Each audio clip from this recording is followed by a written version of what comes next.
Je veux combattre mon beau combat jusqu'à ce que j'arriverai à la fin. Je veux combattre mon beau combat car je sais que mon sauveur vient bientôt.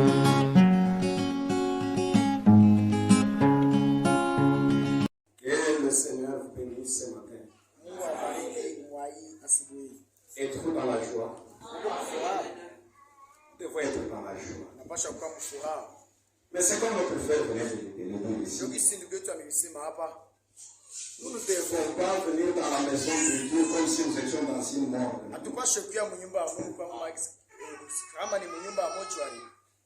Quand nous venons dans la maison de Dieu, nous devons être dans la joie.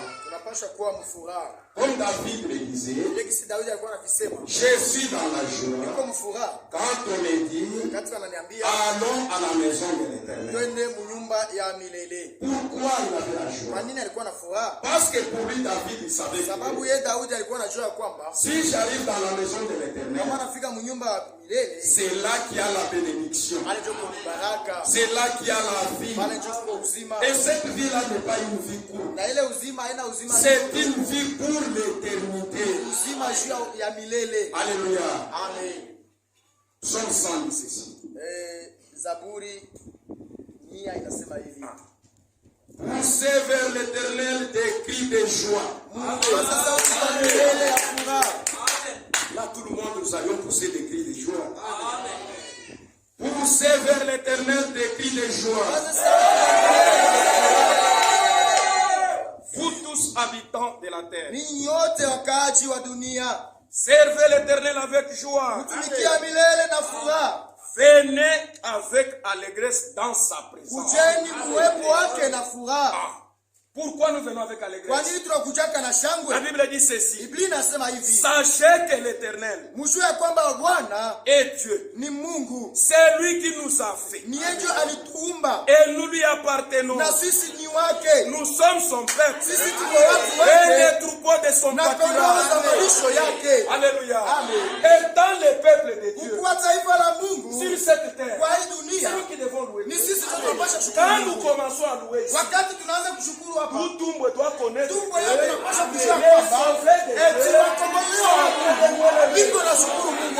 nous arrivons ici comme si nous étions des personnes. Soit vous êtes mort, ou vous êtes vivant. Dans la maternité, il y a des cris de joie. Vous entendrez que les enfants sont en train de pleurer. Il y a des cris. Mais si vous allez à la mort, là c'est un silence total. La façon que nous louons notre Dieu. Notre Dieu n'est pas content. Dieu descend dans les cris de joie et les cris de triomphe. Quand nous commençons à les louer, nous devons les louer comme si c'était la dernière fois.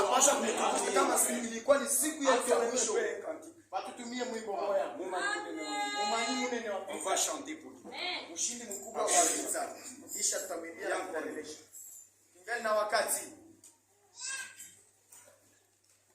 C'est lui qui veut se tenir debout. Mais regarde pas celui qui a fait. Tu n'es pas venu ici pour quelqu'un. Tu es venu pour Dieu. Tu sais quoi?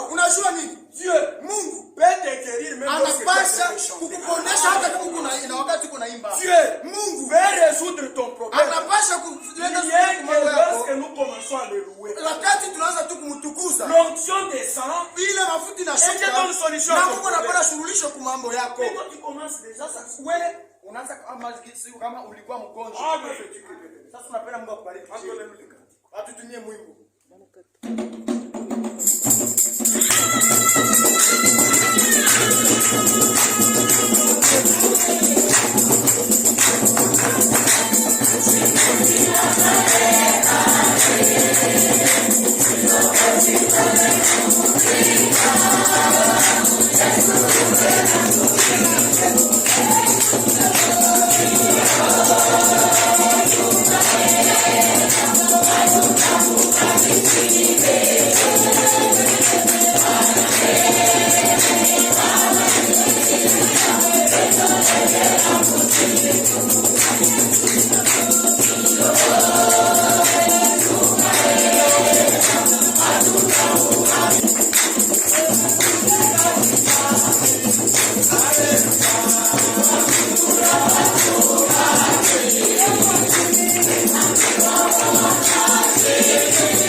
Tutamwimbia Mungu wetu na furaha. C'est lui le roi des rois. Yeye ndiye mfalme wa wafalme. Il est le Seigneur des seigneurs. Bwana wa mabwana. Il n'a point de comparable. Hana ule mwenye anapaswa kufananishwa naye.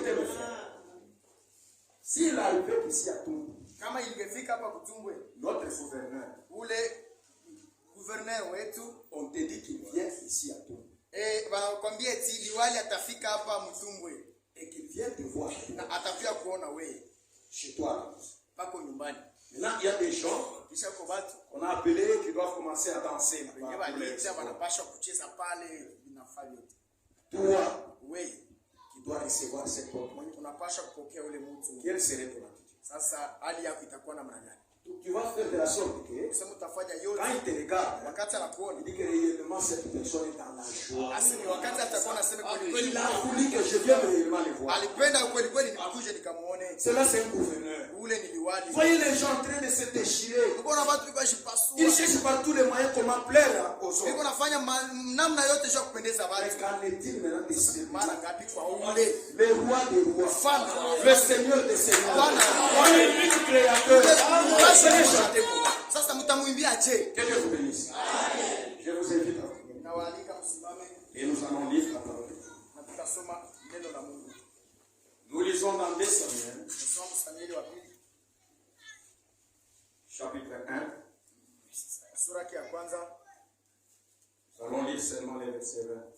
Tutasoma tu mstari wa 12. Ne l'annoncez point Musiyatangaze dans Gath. mugati. Ne publiez point la nouvelle dans les rues d'Ascalon. Musiyajulishe hii mambo muile chia ya Askaloni. De peur que les filles des Philistins Ili binti wa Wafilistini ne se réjouissent. wasifurahikie De peur que les filles des incirconcis na binti za wale wasiotahiriwa ne triomphent. wasishinde. Verset 25. Mstari wa 25. Comment les héros sont-ils tombés Namna gani mahodari walianguka au milieu du combat? katikati ya vita. Comment Jonathan a-t-il succombé sur les collines? Namna gani Yonathani ameuawa huko mlimani. Je suis dans la douleur Niko mtaabu à cause de toi, Jonathan. sababu yako Yonathani ndugu yangu. Tu faisais tout mon plaisir. Ulikuwa nafanya upendo wangu wote. Ton amour pour moi était admirable, Upendo wako juu yangu ilikuwa ya kushangaza au-dessus de l'amour des femmes. kuliko mapendo ya mwanamke. Comment des héros sont-ils tombés? Namna gani mahodari walianguka? Comment les armes se sont-elles Namna gani masilaha ilipotea? Je vais prier. Mimi nitaomba.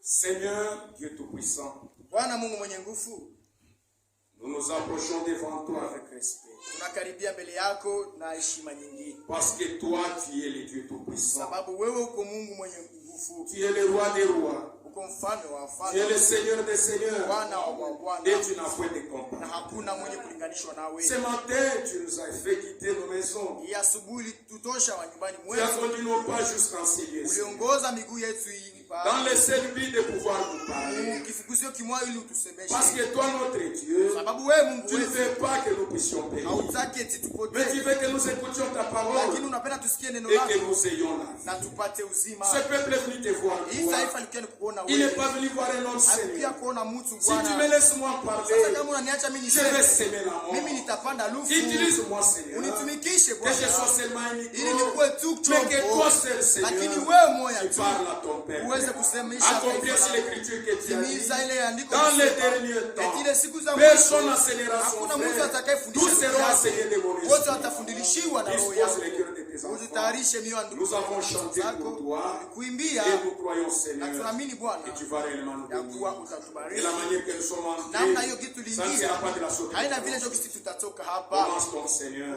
Anza basi et Bwana termine avec na nous. umalize pamoja Car nous avons nasi, demandé avec kwani foi tunakuomba na dans imani les noms puissants jina lenye et nguvu glorieux ya utukufu de notre ya Seigneur Bwana wetu et Sauveur Jésus. na mkombozi wetu Yesu Kristo. Amen. Amen. Veuillez vous asseoir. Unaweza keti.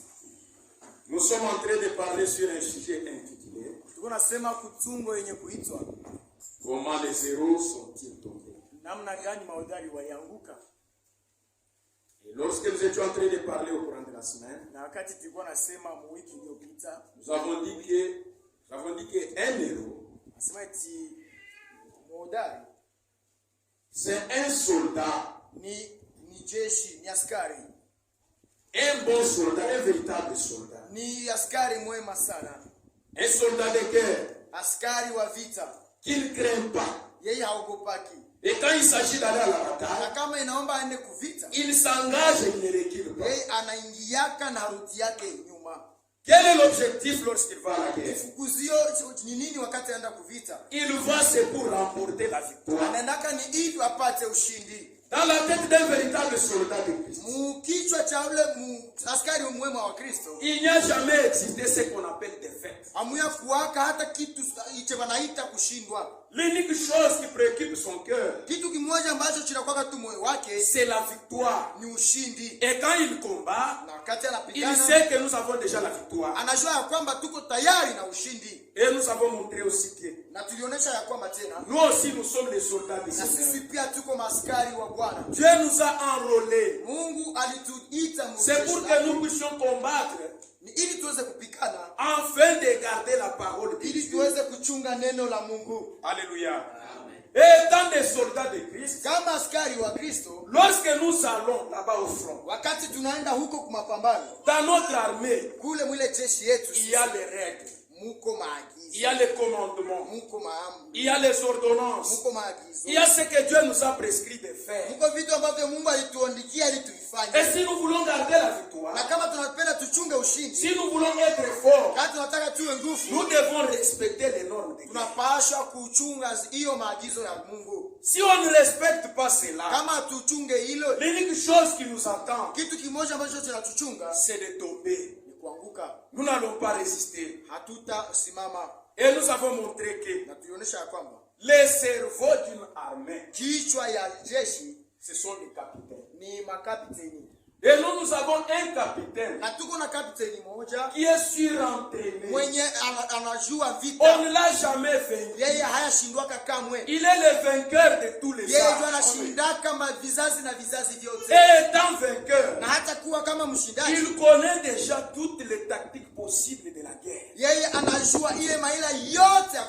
C'est pourquoi, ayant passé par là, il nous a donné des commandements. Il nous a donné les ordonnances. Il nous a donné les préceptes pour que nous puissions marcher conformément à cela. Et lui-même sait que si nous marchons conformément à ces préceptes-là, nous n'allons jamais perdre la guerre.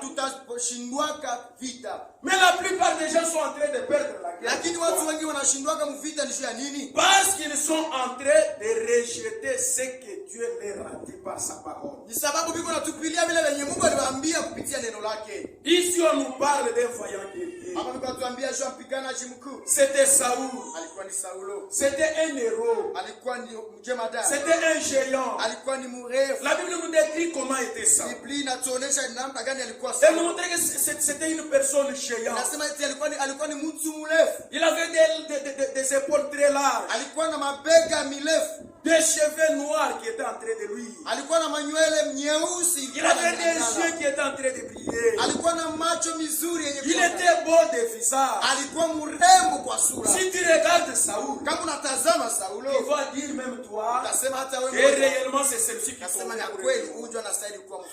Et pourtant, Saoul était un roi selon les choix du peuple. Notre Dieu ne regarde pas ce qui brille. Notre Dieu regarde ce qui est dans le cœur. C'est pourquoi Saoul, tout le temps qu'il avait gardé la parole de Dieu, il était dans la victoire.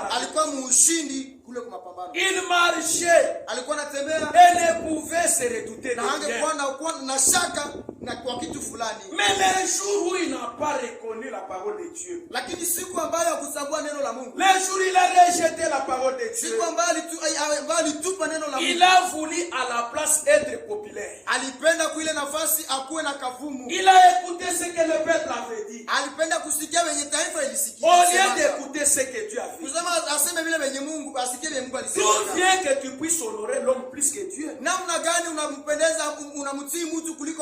Si vous êtes encore au point de plaire aux hommes, kama mpaka sasa ukingali kule kiwango ya kupendeza watu, tu ne sauras jamais plaire à Dieu. hautajiweza kupendeza Mungu. L'unique chose pour plaire à notre Kitu Dieu, kimoja ambacho tunapaswa fanya sisi tupendeze vous Mungu. devez consulter rien que Dieu. Tunapaswa ni kumuona na kumsikia Mungu tu.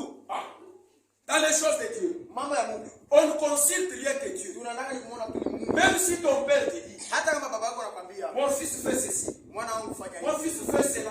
Mais si Dieu te dit de faire autre chose, Lakini kama Mungu anakuambia ufanye vitu, toi fais ce que Dieu te dit. wewe fanya vile lenye Mungu anakuambia. Et si tu ne fais pas ce que Dieu Na te kama dit, ufanye kile chenye Mungu anakuambia, ce qui t'entend c'est la mort. kile chenye kinakuchunga ni lufu. Alléluia. Amen. Car il n'y a que dans la parole de Dieu qui a la vie. Kwani ni neno la Mungu tu ndio mna uzima. Et celui qui garde la parole de Na mwenye Dieu, kuchunga neno la Mungu, c'est celui-là qui vivra. ndio yule mwenye ataishi. Si tu rejettes la parole de Kama Dieu, unatupilia neno la Mungu, Dieu aussi va te rejeter. Mungu naye pia atakutupilia. Alléluia. Amen. Et nous avons montré que, Na tulionyesha ya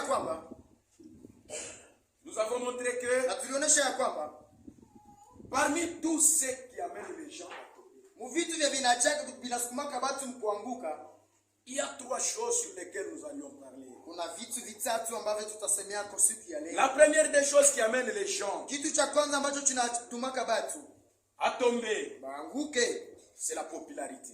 ni kavumu.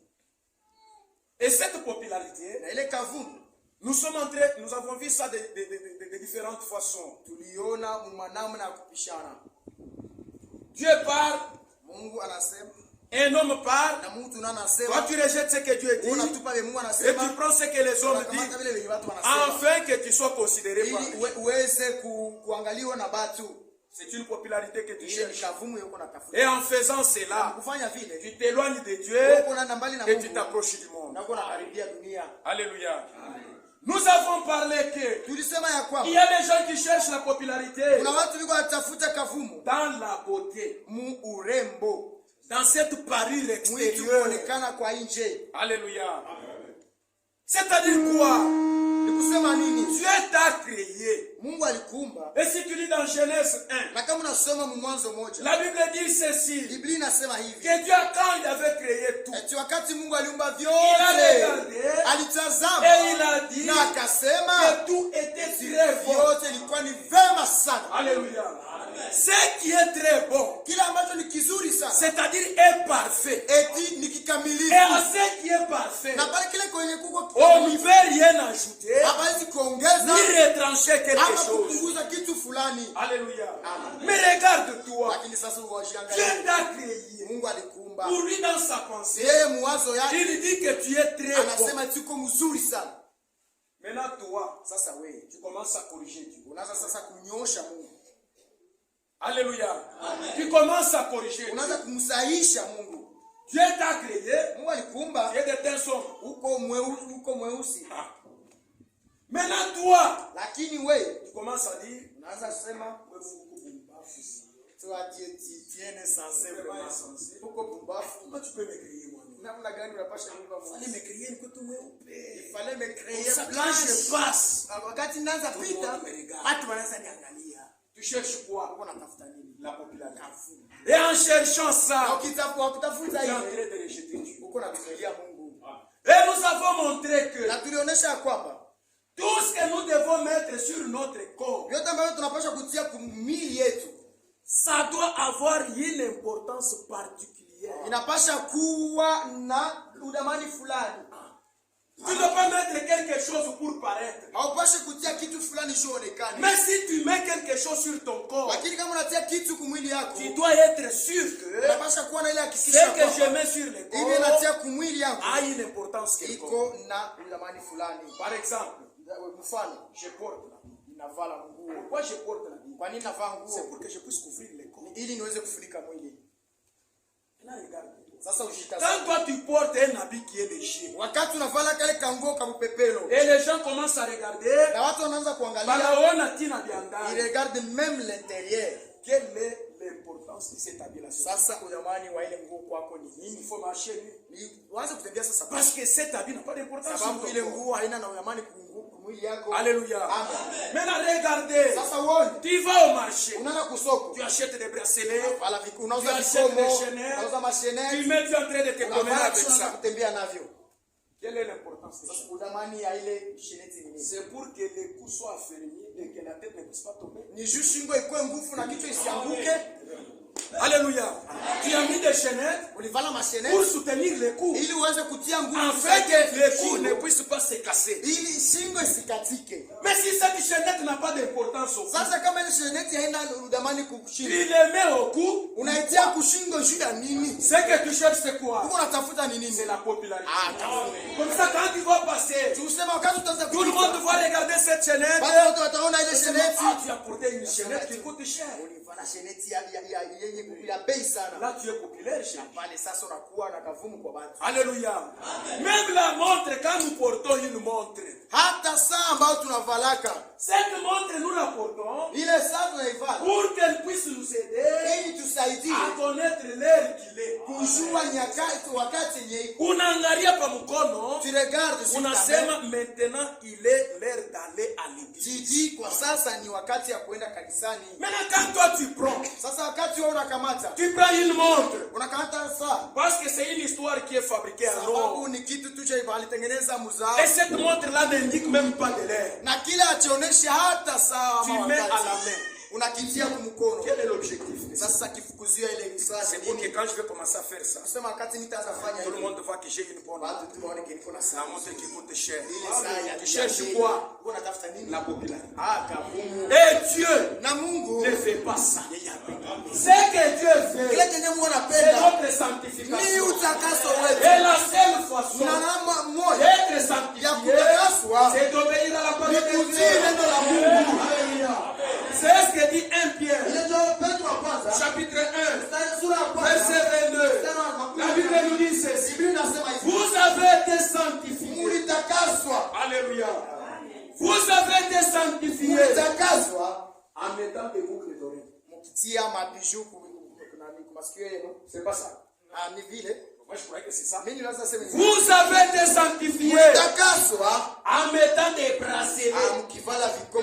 La Bible ne dit pas ça. La Bible dit que vous avez été sanctifiés en obéissant à la parole de la vérité. Et cette parole de la vérité, c'est celle que nous sommes en train de vous approcher.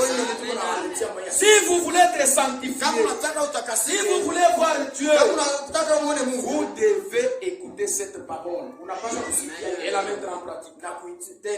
Alléluia. Jacques nous dit ceci. Toi, tu me dis que tu crois au Seigneur. Tu fais bien. Les démons aussi. Et ils tremblent. Mais toi, tu dis que tu crois Dieu. Jacques maintenant me dit ceci. Toi, montre-moi ta foi sans les œuvres. Et moi, je te montrerai ma foi par les œuvres. Alléluia. Donc, ce sont les œuvres qui sont l'expression de la foi. Tout celui qui est enfant d'Abraham, qui a la foi d'Abraham, il doit aussi avoir les œuvres d'Abraham. Aujourd'hui, les gens ont abandonné Dieu. Ils ont mis tout ça de côté. Ils veulent maintenant marcher comme le monde. Ils veulent se plonger dans les plaisirs. Comme nous l'avions dit hier. Il vous lisez dans 2 Timothée, chapitre 3, verset 1. La Bible dit ceci. Sache que dans les derniers temps, il y aura des temps difficiles. Les hommes, je peux essayer. 2 Timothée.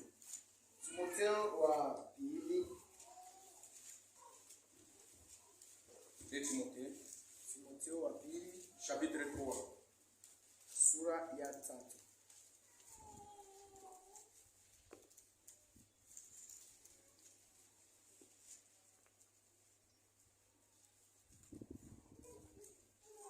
Timothée chapitre 3, on commence à partir du verset 1. Sache que dans les derniers jours, il y aura des temps difficiles. Car les hommes seront égoïstes, amis d'argent. Alléluia. Car les hommes seront égoïstes, amis d'argent. On continue la lecture. Blasphémateurs,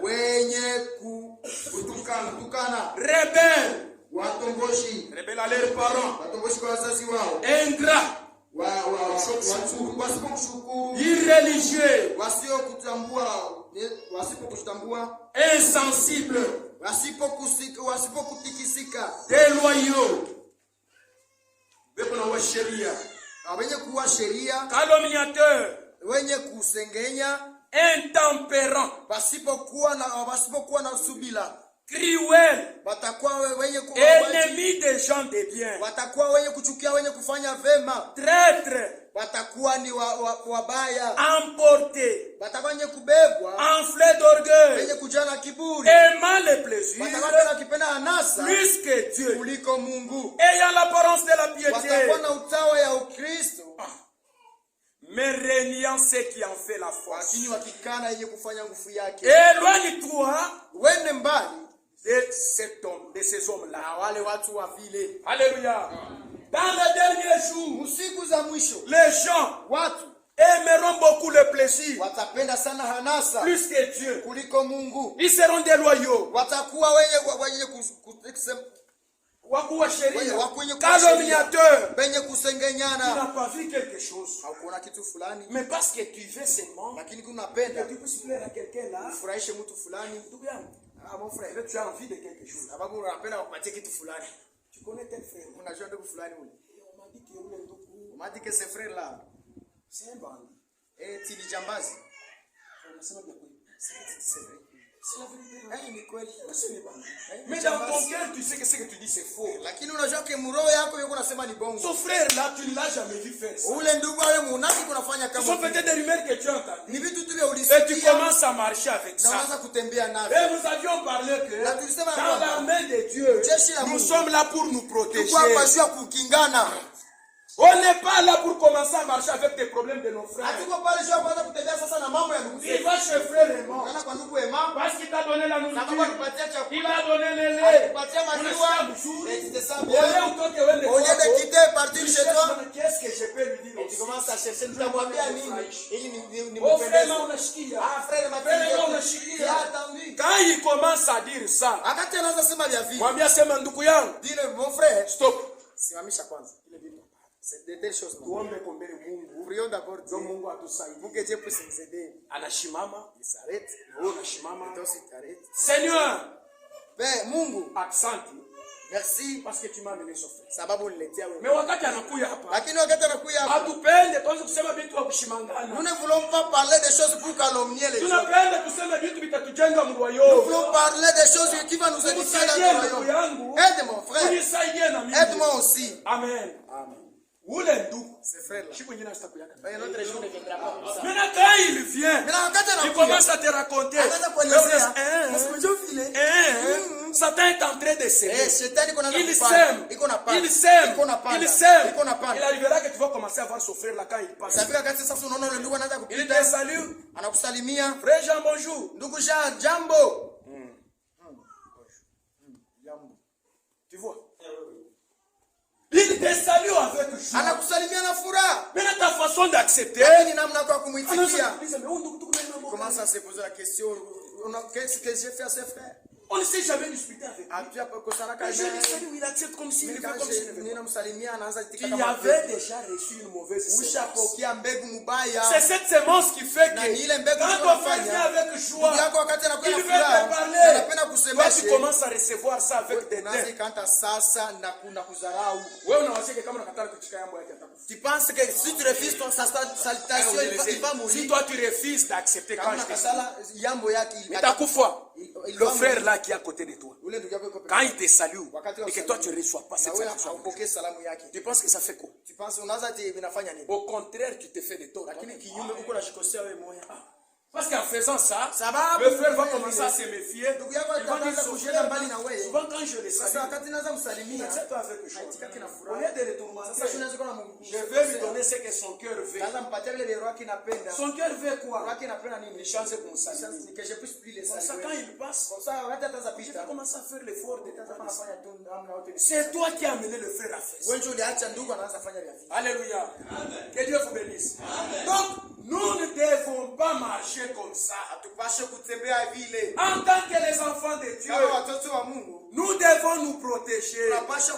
Si vous apprenez que votre frère est tombé dans une piège de Satan, la balle de Satan l'a atteint, ne faut pas parler à une autre frère. Si tu veux que tu puisses parler avec un autre frère, tu vas d'abord le voir. Unamwambia ule frère ashishi, tu regardes que tu lui as parlé, le frère n'a pas écouté. Tu prends maintenant un autre frère, tu ne le dis pas à la maison. Vous allez avec lui jusque chez le frère. Tu dis, frère Christophe, mets-toi là. Nilikuita, je t'ai appelé ici. Pour les choses que j'ai dit à mon frère. Tu lui avais déjà parlé. Il ne m'avait pas écouté. Je n'ai pas voulu t'en parler. J'ai voulu venir te ici dans sa présence. Afin qu'il ne puisse pas dire qu'on l'a. Voilà ce que le frère fait. Voilà ce que le frère fait. Voilà ce que le frère fait. Je lui ai dit, il ne m'a pas écouté. Peut-être il va t'écouter toi. Maintenant le frère va aussi lui parler. Il va parler. Et ce problème-là reste entre vous. Si cet homme vous écoute, vous avez sauvé son âme. Maintenant, s'il ne vous écoute pas, toutefois, quand vous lui parlez, l'objectif n'est pas que cet homme puisse périr. L'objectif, c'est que notre Dieu puisse toucher son cœur. Vous lui parlez, quand vous rentrez à la maison, vous accompagnez cela avec la prière. Et cette prière accompagnée de l'amour, vous priez à Dieu, vous élevez des messages, Seigneur, souviens-toi de notre frère.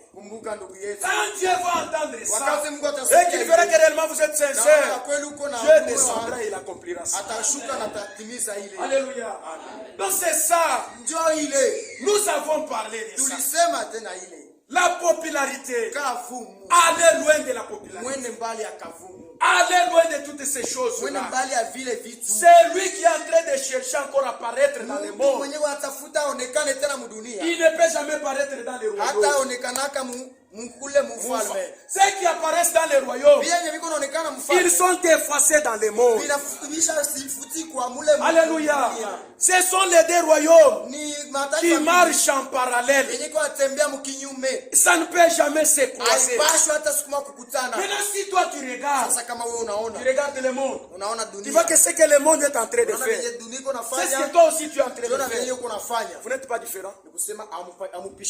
Vous n'êtes pas différent. Reviens à Dieu. Il y a encore le temps. Abandonne cette mauvaise voie. Et le Dieu qui te voit, qui reconnaît que réellement tu es sincère dans ton cœur, il va t'aider. Alléluia. Et nous avons parlé de la popularité tout au long de la semaine. Mais aujourd'hui, nous allons parler d'un deuxième point qui amène les gens à tomber. C'est l'argent. Alléluia. L'argent, la racine de tous les maux. L'argent, c'est ça la racine de tous les maux. C'est ce qui fait qu'aujourd'hui, il y a tout ce que nous sommes en train de voir. On peut le lire. Ephésiens 6.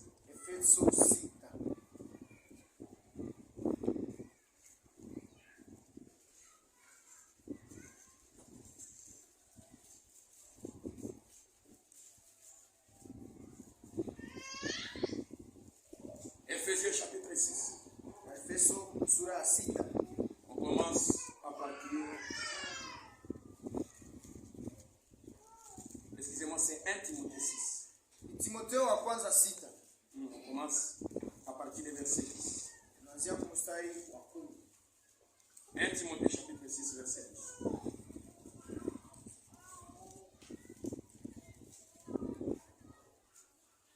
On peut commencer à partir du verset 17. Car nous n'avons rien apporté dans le monde. Il est évident que nous ne pouvons en apporter rien. Si donc nous avons la nourriture et nous avons les vêtements, cela nous suffit. Alléluia. Si donc nous avons la nourriture et nous avons les vêtements, cela nous suffit. Verset 9. Mais ceux qui veulent s'enrichir tombent dans les tentations. Je reviens. Mais ceux qui veulent s'enrichir tombent dans la tentation, dans les pièges et dans beaucoup de désirs insensés et pernicieux qui plongent les hommes dans les ruines et la perdition. Verset 10. Car l'amour de l'argent est une racine de tous les maux. Quelques-uns en étant possédés se sont égarés loin de la foi et se sont jetés eux-mêmes dans bien des tourments. Alléluia. Que Dieu vous bénisse. Amen. Pour toi, homme de Dieu, ça c'est un conseil. Pour toi, homme de Dieu, fuis ces choses. Recherche la justice, la piété, la foi, la charité, la patience et la douceur. Alléluia. Combat le bon combat de la foi. Saisis la vie éternelle à laquelle tu as été appelé, pour laquelle tu as fait une belle confession en présence d'un grand nombre de témoins. Alléluia. Que Dieu vous bénisse. L'argent est la racine de tous les maux. C'est aussi un élément qui amène les gens aujourd'hui à tomber dans les péchés.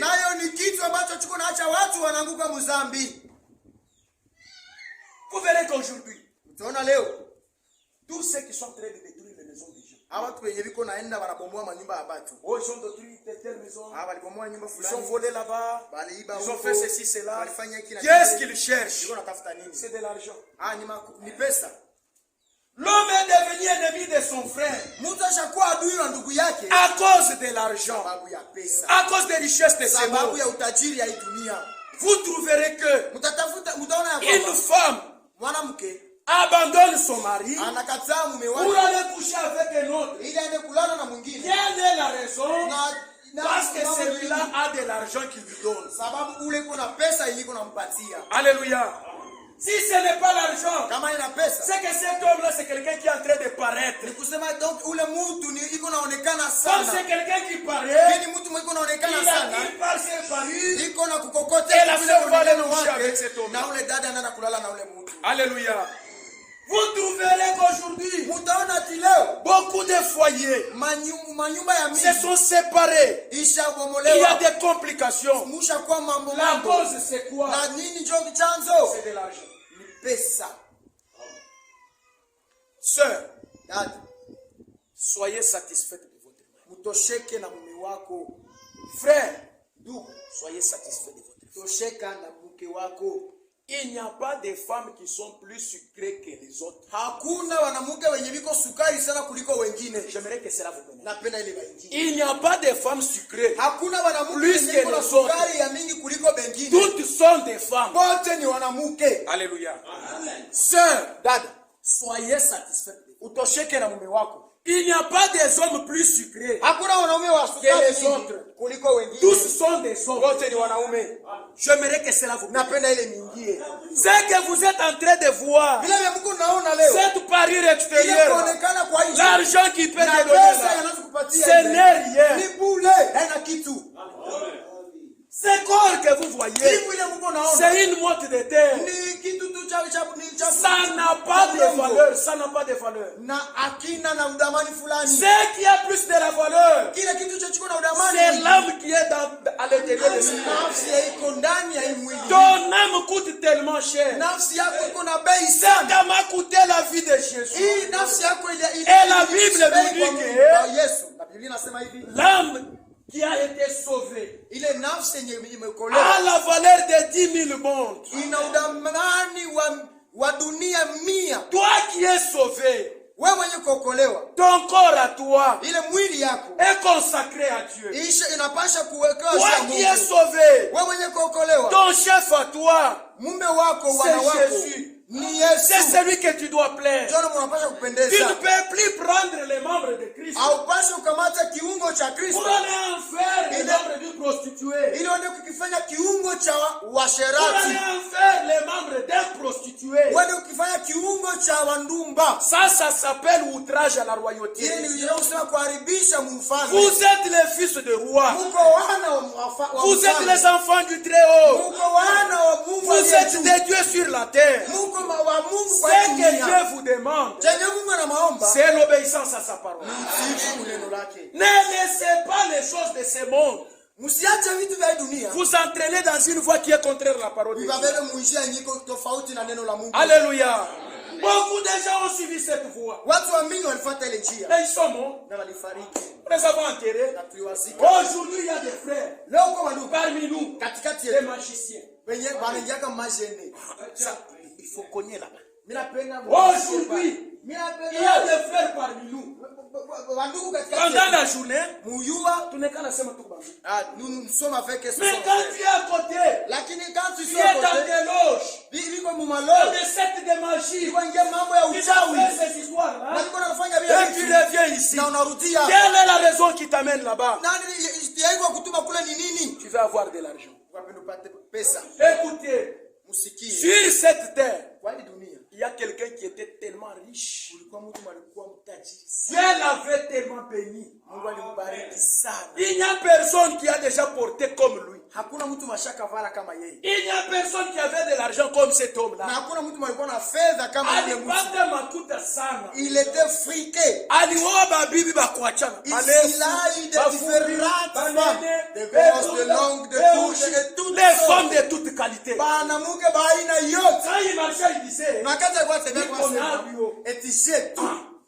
qu'est-ce que je mens? Nina kosa nini? Les femmes, Wanawake j'en ai en abondance. niko na mingi. L'argent, Pesa j'en ai en niko abondance. na mingi. Mais quand il a marché, Lakini wakati alipotembea, arrivé à un certain moment, alipofika kwa wakati il fulani, s'est arrêté alisimama avec la sagesse que Dieu lui na a ile donnée. hekima ambayo Mungu Il a alimpatia, donné la conclusion. na akakamata tu Il a dit, kifungio cha kusema en tout cas, eti ya kweli. je croyais que Kwanza tout ce que j'avais était quelque chose. yote nilikuwa na Mais je réalise maintenant. lakini natambua ya kwamba Dès tout ce temps, je ne comprenais pas. hii wakati yote Mais sikuwa maintenant, naelewa. je réalise Lakini que sasa mimi naelewa vanité était vanité. bure kwa bure. Tout est vanité. Yote ni kubadili. Ecclésiaste. Anasema mezali Et à la fin, na kumwisho il nous dit ceci. anasema hivi, Vous là qui cherchez la richesse. ninyi Mungu atafuta Vous là qui cherchez de l'argent. ninyi Mungu atafuta pesa. Nous venons ici pour nous préparer. Sisi tunakuja hapa Parce kujitayarisha que nous avons un rendez-vous sababu tuko na avec mkutano notre capitaine, na ule kapiteni avec wetu notre roi, na ule mfalme avec wetu notre époux, na ule qui bwana vient nous wetu. prendre pour que nous puissions Mwenye aller dans la gloire. anatukamata pa sasa Mais tunaenda pendant mtukufu. que nous sommes Lakini wakati sur le tunakuwa terrain hapa, d'entraînement, mwenye wakati toi tu es là-bas, uwanja wa en kujitayarisha train de chercher, uko en train pale de chercher, uko natafuta tu uko es natafuta insensé. uko pumbafu.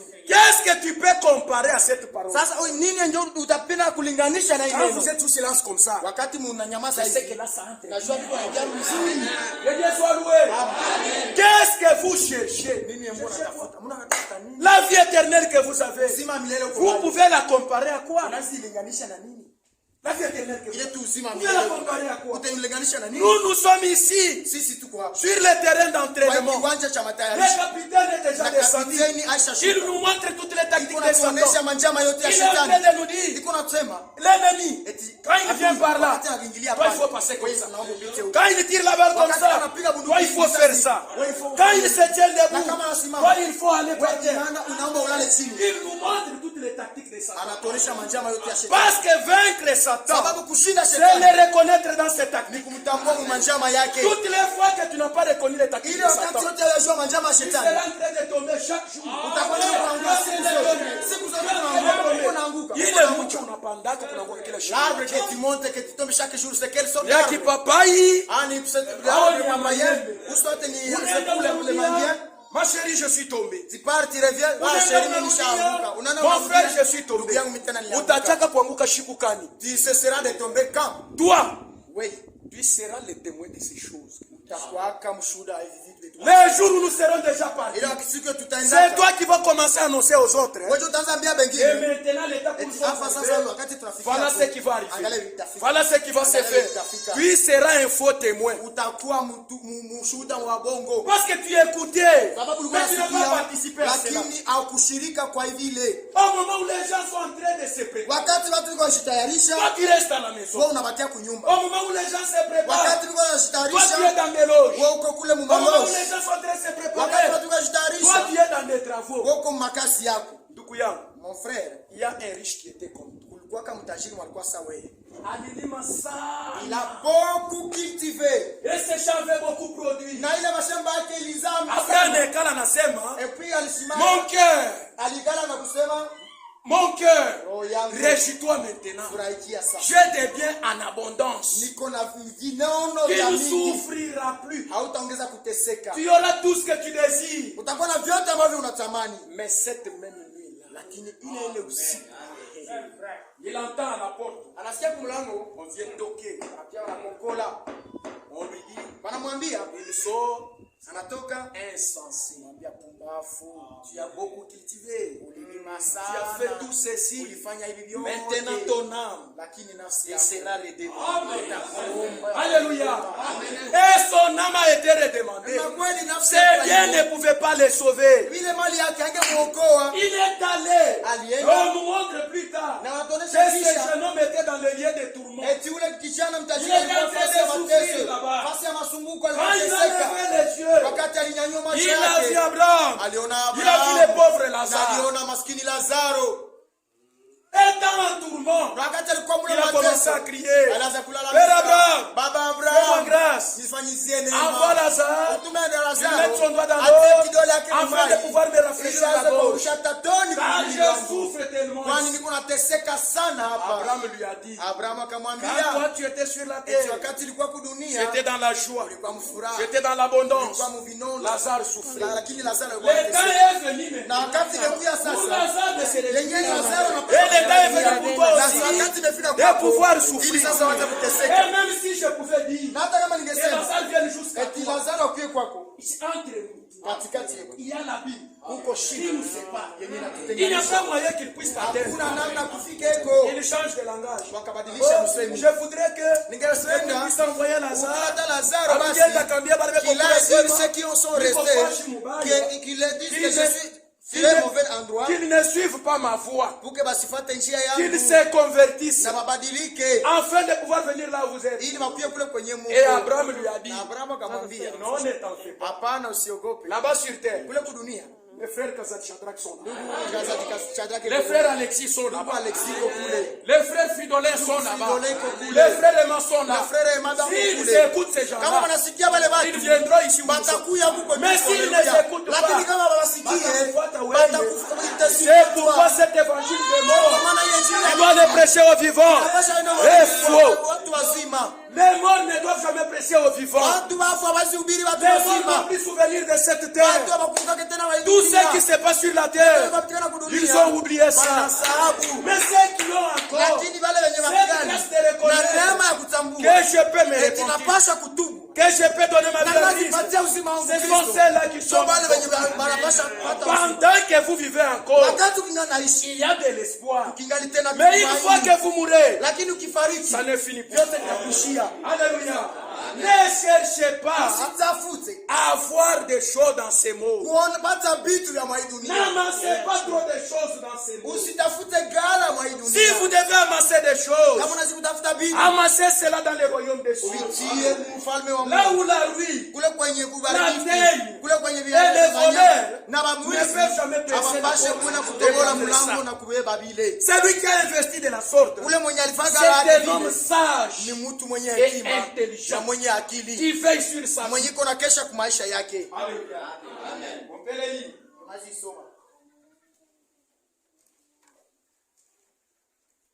Matthieu chapitre 26. Matthieu chapitre 6. Verset 19.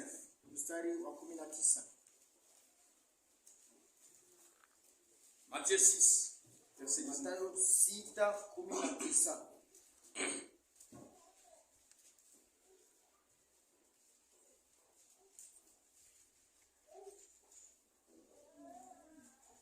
Ne vous amassez pas de trésors sur la terre, où la teigne et la rouille détruisent, où les voleurs percent et dérobent. Mais amassez-vous des trésors dans les cieux, où la teigne et la rouille ne percent, ne détruisent point, où les voleurs ne percent ni ne dérobent. Écoutez maintenant ce que. Car là où est ton trésor, là nous devions dire amen. Car là où est ton trésor, là aussi sera ton cœur. Alléluia. Amen. Si c'est Christ qui est votre trésor, tu vas commencer à faire quand il est temps de venir à l'église. Même si tu n'as pas une montre, utashikia ngelengele, tu vas sentir une cloche qui va commencer à tirer.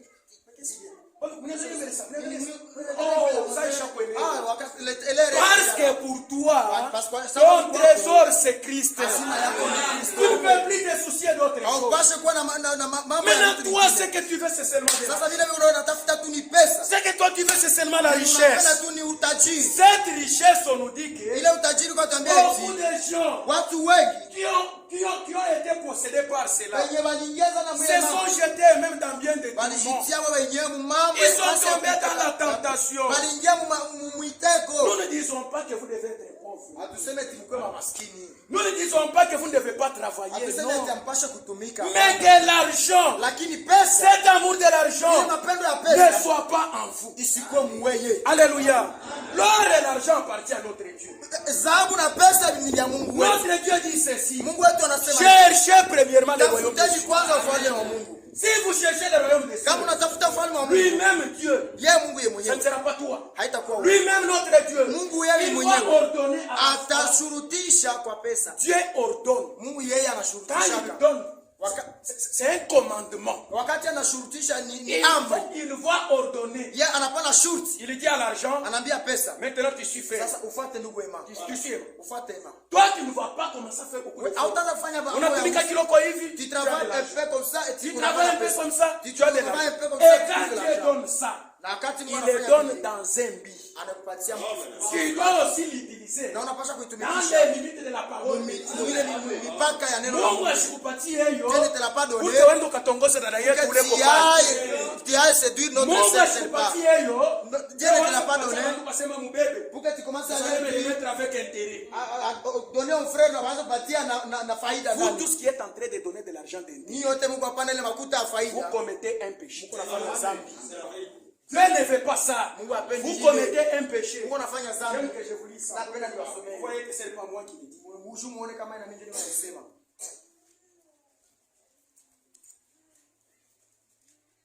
Exode chapitre 22.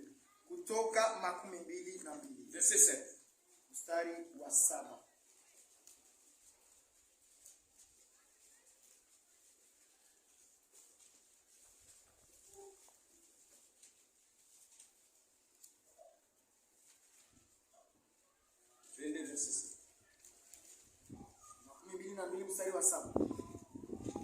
Si un homme donne à un autre de l'argent ou des objets à garder et qu'on les vole dans la maison de ce dernier, le voleur fera une restitution au double dans le cas où il serait trouvé.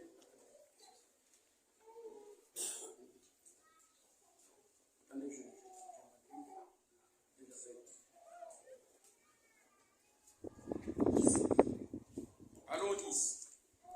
Si un homme donne à un autre un argent, un an, kama mtu anapatia jirani yake punda ou un bœuf, ama ngombe ou un agneau, ama kondoo ou un animal, ama nyama yoyote,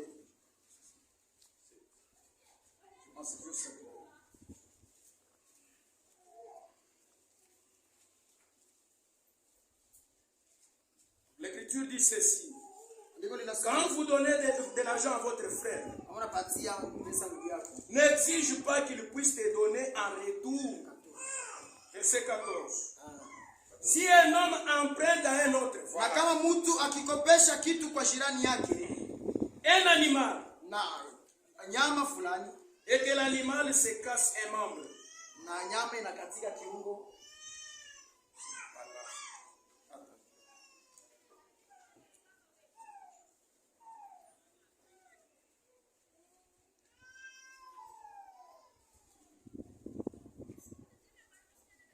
donc c'est ça, c'est toujours dans 22 ici, mais le verset nous a échappé un peu. On l'avait mal noté.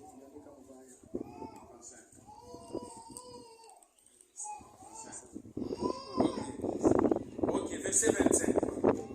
Si tu prêtes de l'argent à mon peuple, na kama unakopesha fedha kwa taifa langu, au pauvre maskini qui est avec toi, aliyo pamoja nawe, tu ne seras point à son égard usikue kwake comme les créanciers. kama mtoto wa mlipisha, Tu n'exigeras de lui point d'intérêt. na usimwombe faida. Quand tu as donné à ton frère de l'argent, Kama ulipatia ndugu yako parce que pesa, c'est un pauvre, sababu ni il est dans une difficulté. iko mambo Au fulani, moment où il doit te ramener ça, wakati anapasha kurudi, wewe ushimwomba sema uniongezee ne intérêt. lui dis pas donne-moi aussi l'intérêt. Si tu fais ça, Kama tu es en train de commettre un péché. uko unafanya zambi, Car ton Dieu sababu Mungu t'interdit de faire ça. anakataza ufanye vile. Ce qui amène les gens à faire des choses Yeko comme na ça, watu wanafanya vitu vya vile c'est l'amour de l'argent. ni mapendo ya Ni pesa. mpatie pour que wakati atarudisha ndio mote. Je lui donne pour que quand il Je va vous me bâtis donner au fait de l'intérêt, te donner je le vais en profiter. Mais si tu lui donnes seulement, c'est Na ton kama frère. unampatia tu si ni ndugu yako no, C'est un peuple de Dieu. ni taifa la Mungu, Donne-lui umupatie et Dieu va te na bénir. Mungu atakubariki juu ya ile. Puisque tu as l'amour de l'argent, quand tu vois l'argent partout, tu vois la richesse partout, tu vas t'enrichir même là où il y a. Ukapenda ujirishe na kwenye hawezi weza On shida. n'est pas commissionnaire, tu n'as pas frère. Asiye devenir même le commissionnaire des frères et sœurs. Un frère est ici, il cherche une sœur. Ndugu iko wapi kutafuta dada kuoa? Je sens qu'il faut que je Sasa napenda sasa nione ndugu yangu. Il a pris frère. Njoo vile ndugu. Il y a notre sœur quelque part, il n'est pas bon mari. Il y a une on est peut-être oui kilo quoi. Tu vas là-bas, tu deviens un commissionnaire. Unaenda pale unakuwa sasa Donc tu commissionnaire. fais ça par motif d'intérêt. Unaanza kufanya vile juu upate na wewe ndani faida. Ou bien tu es avec la sœur, c'est la On a- sœur. Tu dis, Dada, il y a un frère qui cherche une femme quelque part. Sasa ya kuko ndugu iko tafuta dada fulani fulani. Nitamwambia sema wewe baya. Moi je lui dirais que Unampenda, pas no? comme elle tilema no. Kama sema Nampenda ninaona ni bali na ndugu. wewe utendo shinisa. Mais lakini kati ila la Nakumbuka base sema mimi mie Joe.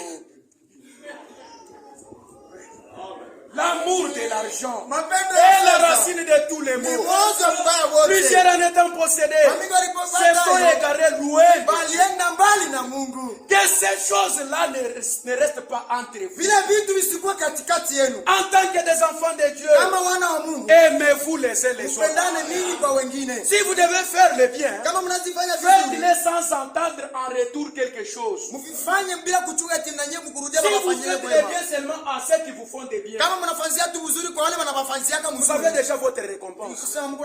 Et Dieu ne peut plus vous bénir. Mais si vous faites du bien à ceux qui ne peuvent pas vous rendre pareil, mais c'est là Dieu va entrer dans la scène. Il va vous bénir. Parce que vous n'avez rien donné. Au contraire, vous avez donné. Parce que vous avez compris la parole de Dieu. Allez loin de ces choses. L'argent est la racine de tous les maux. Si vous entrez votre tête, vos pieds et vos membres là-bas, vous allez mourir. Vous allez rester loin de Dieu. Vous allez commencer à faire. Vous partez où vous faites biashara. Quand tu fais Unaangalia saa ile deviennent maintenant nombreux. Nile wakati joba aka ile saa wakiliaje wanakopa ba mingi. Utaona yanakuya mkubwa sheki fulani. Mkubwa ni peki fulani. Donne-moi ça.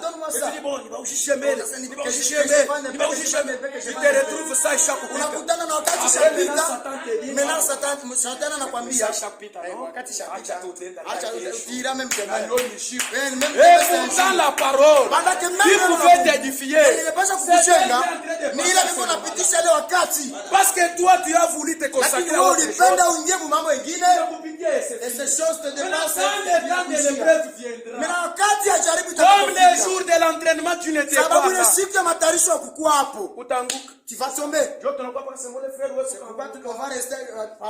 Notre frère qui était tombé. Tu tombes chaque fois. C'est le frère qui tombe chaque fois. Qu'est-ce qui l'amène à tomber? Il n'est pas chaque jour dans la vie. Ici, c'est le terrain d'entraînement. Nous sommes en train de nous entraîner. Parce que nous allons au front. Et au front où nous allons, nous savons que l'ennemi n'a pas commencé cette guerre-là. Satan, c'est un ancien combattant. Alikombana tangu kule kumbingu. Il a commencé à combattre depuis le ciel. Il a avec Mikaël. Alianza kupigana na malaika Mikaeli kule. Miaka yote bantu banafanya kwa dunia. Toutes ces années que les gens ont déjà fait. Satan était déjà là. Shetani alikuwa Il kule. connaît le premier homme. Anajua mtu wa Il nous kwanza. connaît nous de la fin. Anatujua tena simple. Et toi en tant qu'homme, Sasa wewe kama avec mtu ce petit cerveau, na hii kichwa tu ne kidogo peux tu pas avoir la capacité. hawezi pata ile uwezo ya kupigana na La shetani. seule façon de vaincre Namna Satan, moja ya kushinda shetani c'est d'écouter l'ancien des ni arts. kusikia ule mkuu wa Celui dont zamani. l'origine remonte aux temps Ule anciens. mwenye kutoka kwako kunatoka Celui qui était venu dans un corps de chair. ule mwalingia mwili wa Il mtu. nous a donné la sagesse Alitupatia et hekima l'intelligence na akili pour que nous parvenions ili tuweze kufika kiwango avec Satan. cha kushinda shetani. Alléluia.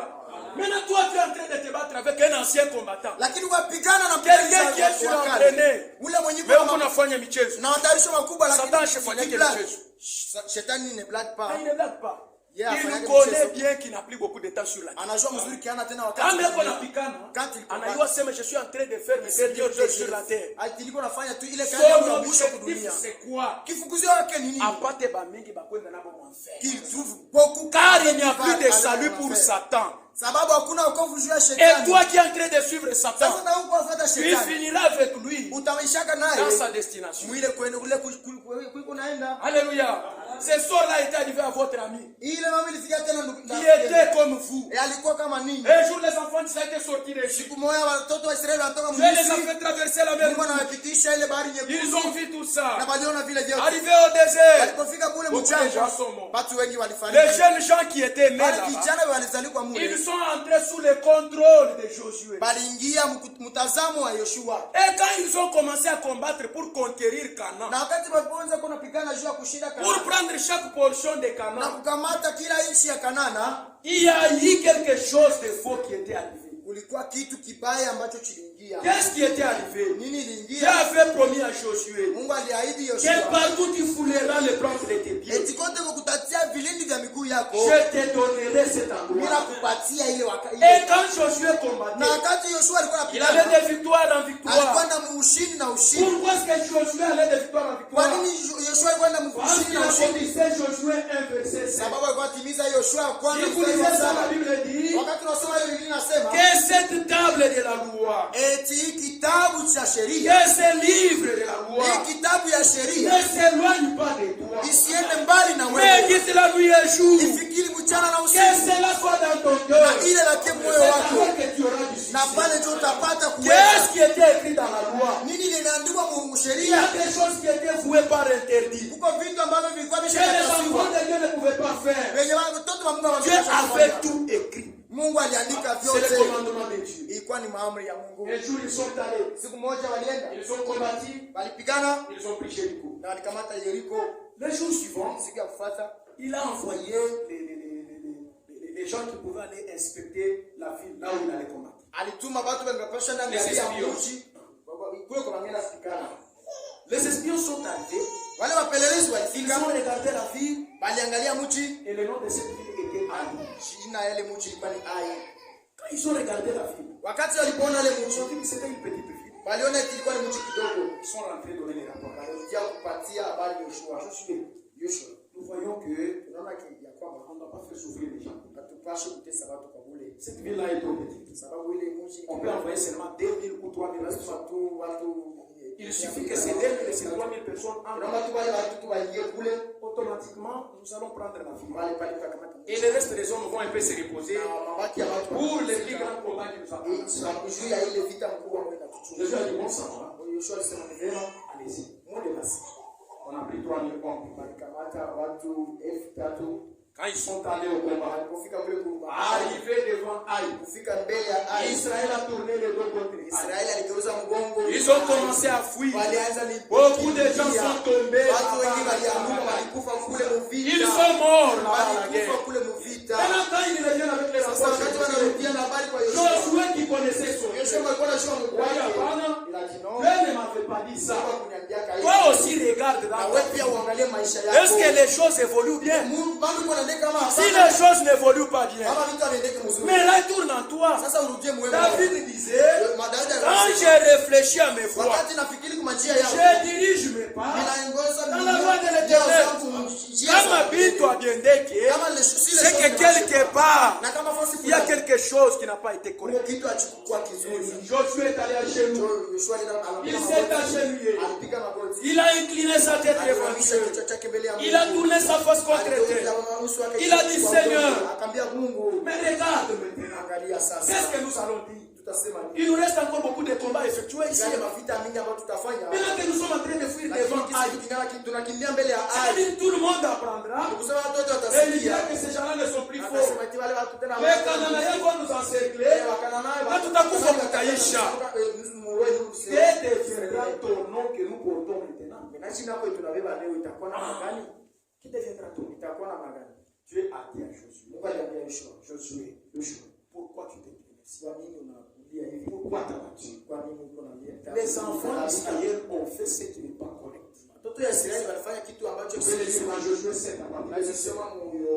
Les enfants d'Israël ont fait ce qui n'est pas correct. Ils ont pris des objets voués par l'intérieur.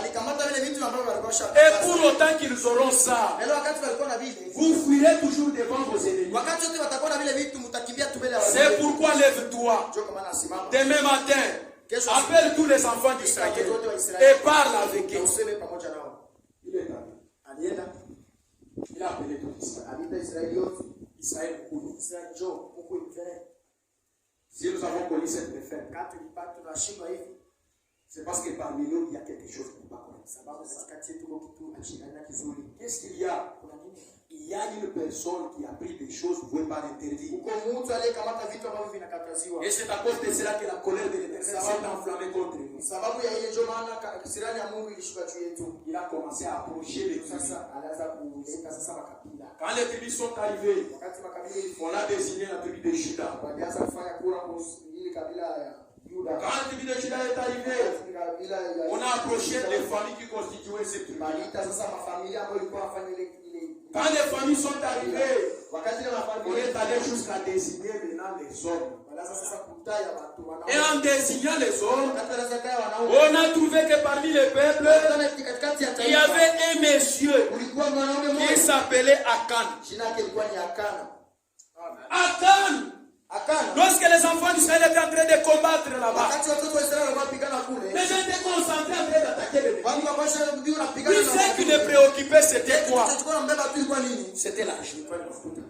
Il entre là, il trouve les manteaux de Shinéa. Il prend ça, il cache. Il entre de l'autre côté, il trouve de l'argent. Il prend des cycles d'argent, il met de l'autre côté. Il passe de l'autre côté, il trouve des lingots d'or. foyer. Nous sommes au front. Nous venons dans l'entraînement. Nous nous préparons pour la bataille. Toi, tu es en train de chercher le manteau de Shinéa. Tu vas là-bas, tu ramasses les argent. Tu vas là-bas, c'est le lingot d'or. Où t'as libéré Kawapi. Où amèneras-tu ces choses? Où iras-tu avec ces choses? Si tu meurs, les gens qui n'avaient même pas souffert pour ça, c'est ceux qui vont rester avec. C'est ceux qui resteront avec. L'issos.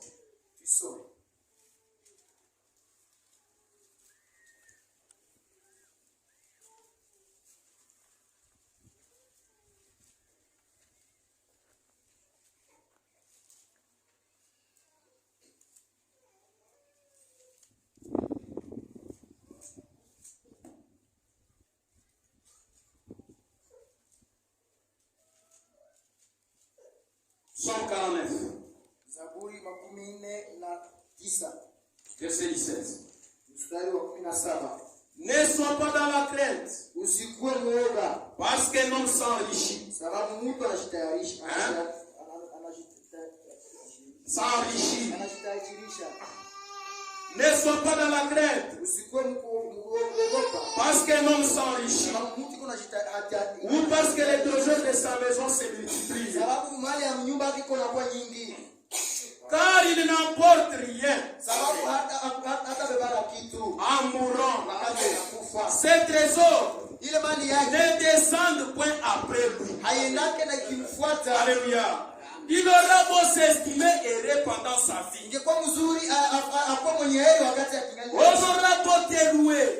Ingekuwa mzuri wakutukuze. Batakutukuza sana wakati yako kumzima. Batakutukuza mzuri wakati ukingali mzima. On aura beau te louer. Batakutukuza wakati utakuwa mzima.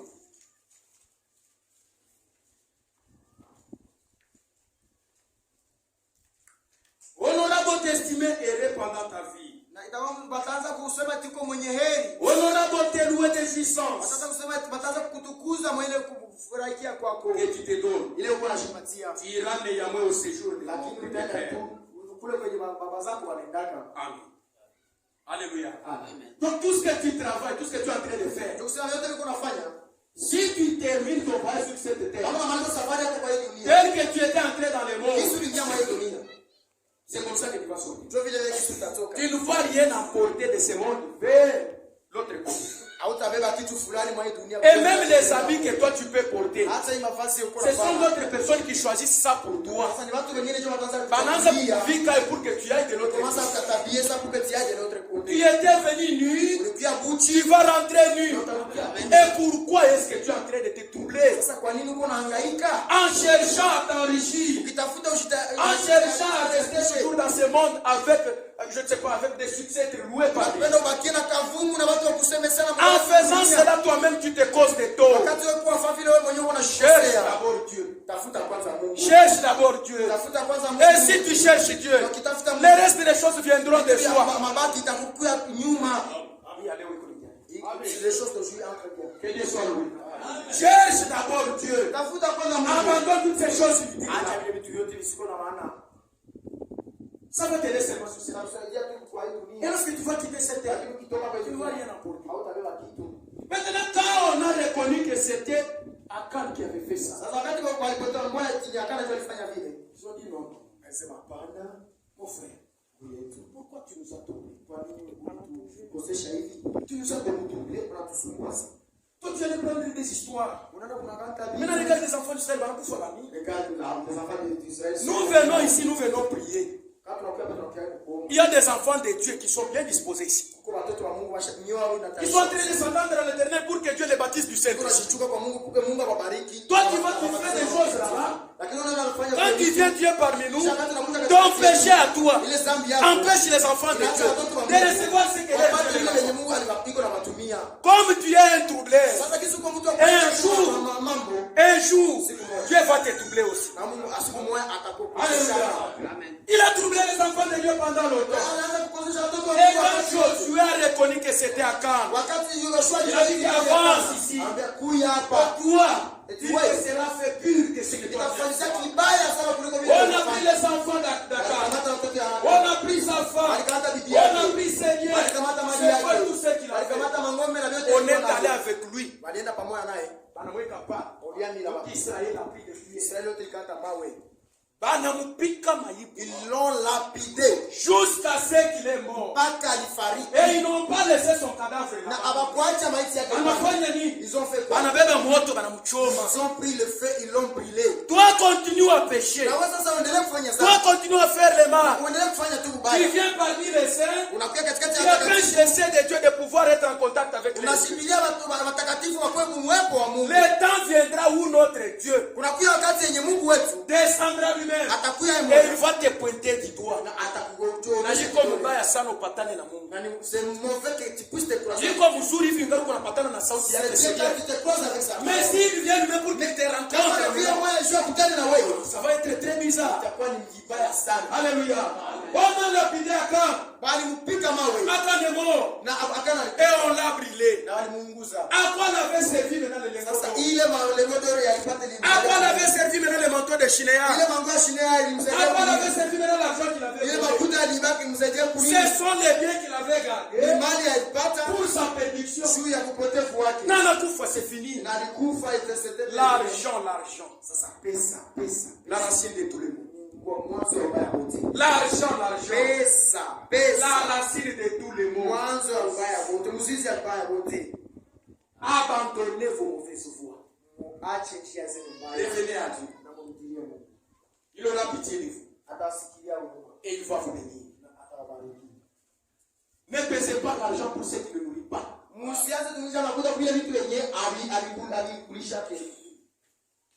Makuta. Tu dors, toi tu ne penses que l'argent. Quand tu te réveilles,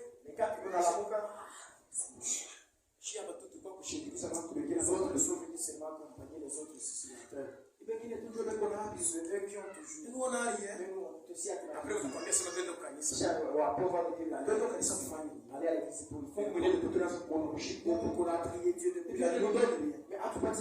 Écoute-moi, parmi nous, il y a des gens qui mourront pauvres. Dieu n'a pas dit que nous tous nous serons riches. Cet évangile social-là qui vous dit que venez croire ici comme ça vous allez vous enrichir. Vous devez savoir l'unique chose que Dieu ne peut pas faire de vous, c'est la vie éternelle. Mais Dieu connaît que toi dans ton cœur, il y a de l'orgueil.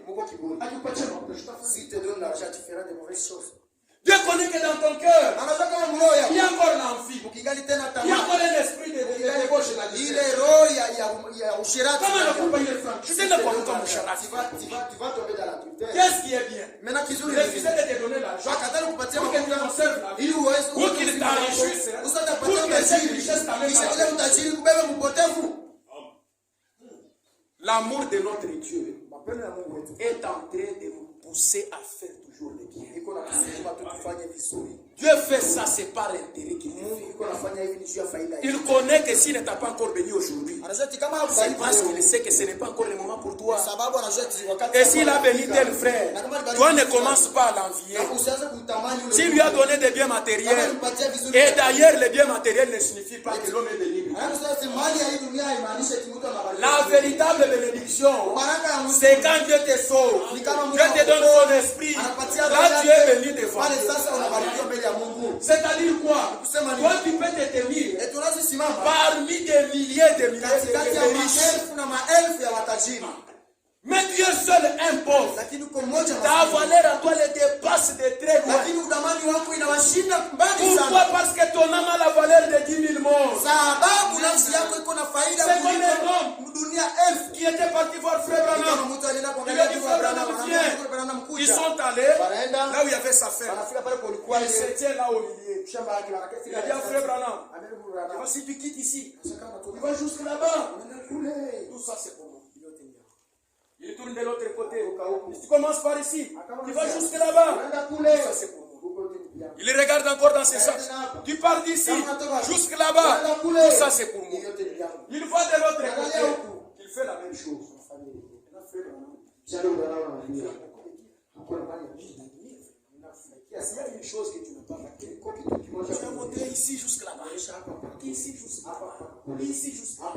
Ici, juste là. Mais tu n'as pas montré ici. Alléluia. Qui a montré partout. Tu as amassé des choses ici. Est-ce que tu as aussi amassé là-bas? Alléluia. Si ton trésor est là-bas aussi, la Bible nous dit et aspirer aux choses là-haut. Hautafanyaka kitu kibaya. Tu seras humble. Tu chercheras que Christ soit glorifié dans ta vie. Alléluia. Que Dieu vous bénisse. Akana a été tué parce qu'il avait placé tout son amour dans l'argent. Et cet argent l'a amené à la mort. Alléluia. Il y a un autre qui a commis aussi la même chose. Si vous pouvez le lire, c'est dans 2 Rois. Chapitre 5. Je vois le temps, je vois déjà avec ma frère. On va parler de ça. 2 Rois chapitre 5.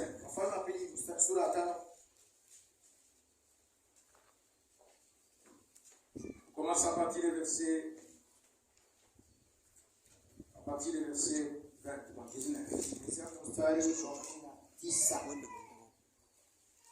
Lorsque Naman y quittait Élisée,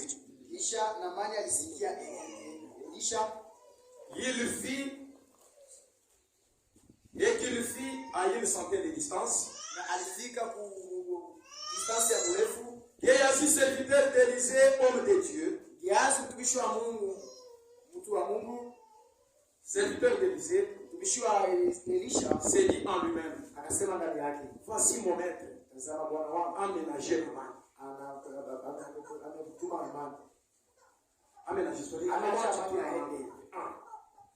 Aménagé Naman. C'est syrien. En n'acceptant pas de sa main ce qu'il avait apporté. L'Éternel est vivant. Je vais courir après lui et j'en obtiendrai quelque chose. Et Géasi courit après Naman. Naman le voyant courir après lui, descendit de son char pour aller à sa rencontre et dit, tout va bien? Alléluia. Ici c'est l'histoire de Naman. Naman c'était un général syrien. Il avait fait en sorte que la Syrie puisse conquérir d'autres. Il avait vaincu la bataille. Et le roi avait confiance en lui. Maintenant, le temps qu'ils étaient partis en Israël, ils avaient pris aussi captive une fille israélite. C'était une jeune fille. Elle était la servante de sa femme. Maintenant cet amant avait la maladie de lèpre. Alléluia. Et quand la fille regardait Naman, elle s'inquiétait dans son cœur. Elle a dit maintenant à sa maîtresse,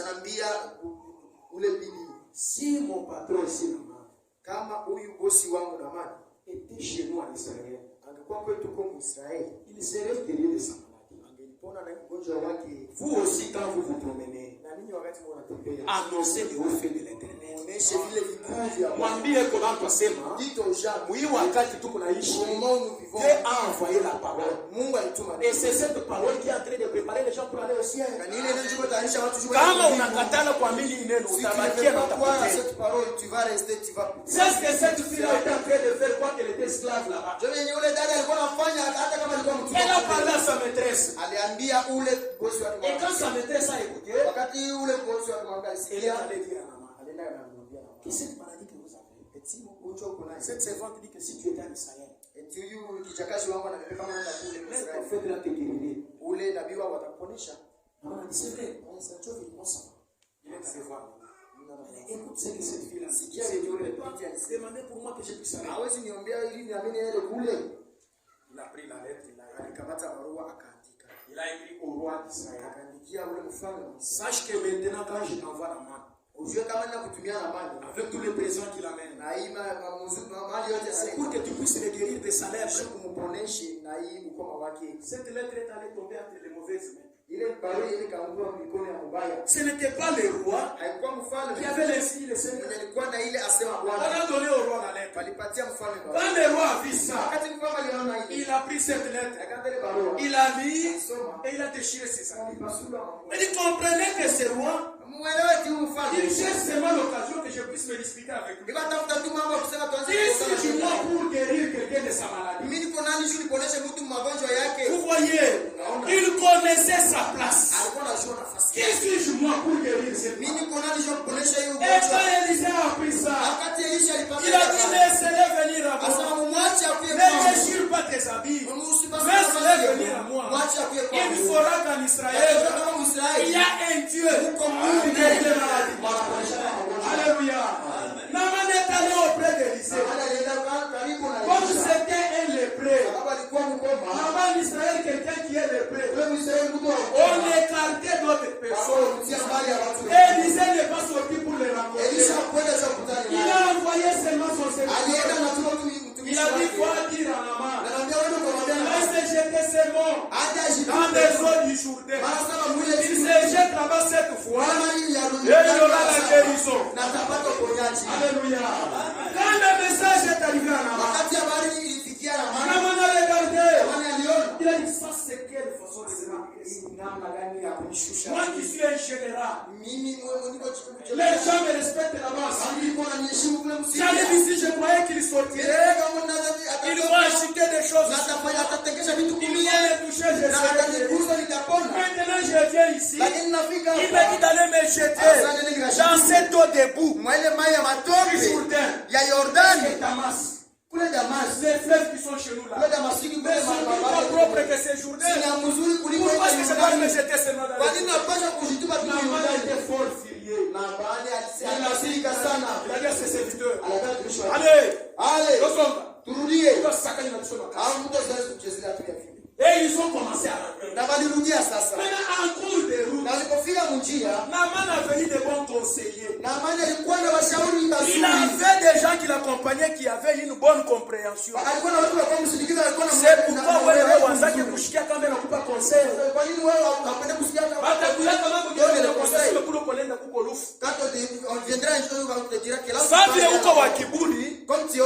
pourquoi qu'est-ce que toi tu peux me dire quoi? Qu'est-ce que tu peux me dire toi? Qui es-tu toi? Ça tu n'es qu'une montre de terre. Tu es un paquet de verre. Quand il partait en cours de route, les soldats lui ont dit mon chef. Si Élisée t'avait demandé quelque chose de grand, ne le ferais-tu pas? Et maintenant il t'a dit ça hier, c'est moi qui jeté. Je peux te mouler, cette fois, je peux te marquer ça. Tu vas être guéri. Il faut d'abord le faire pour voir si réellement il a la semaine. Si tu peux voir si ce qu'il a dit est vrai. On ça va. Il a pris son arme, il a chargé. Je vais entrer dans cette eau. Si je sors avec la même lèvre, tu seras la première personne que je vais abattre. Alléluia. Et le serviteur a dit, il n'y a pas de problème à tirer. Naaman est allé. Quand ils sont arrivés maintenant aux eaux du Jourdain, il est descendu dans l'eau. Il entre la première fois. Quand il sort, la lèpre était intacte. Je savais que si j'entre dans l'eau, mais cette lèpre est toujours là. Mais la lèpre est toujours là. C'est que tu me dis. Si je continue à dire si la lèpre est la première personne, je ne peux pas me faire humilier comme ça. Moi, un grand général, entrer dans cette eau debout ici, cet homme-là, mon chef, essaye encore. Il entre la deuxième, la troisième, quatrième fois. Il s'élève, il dit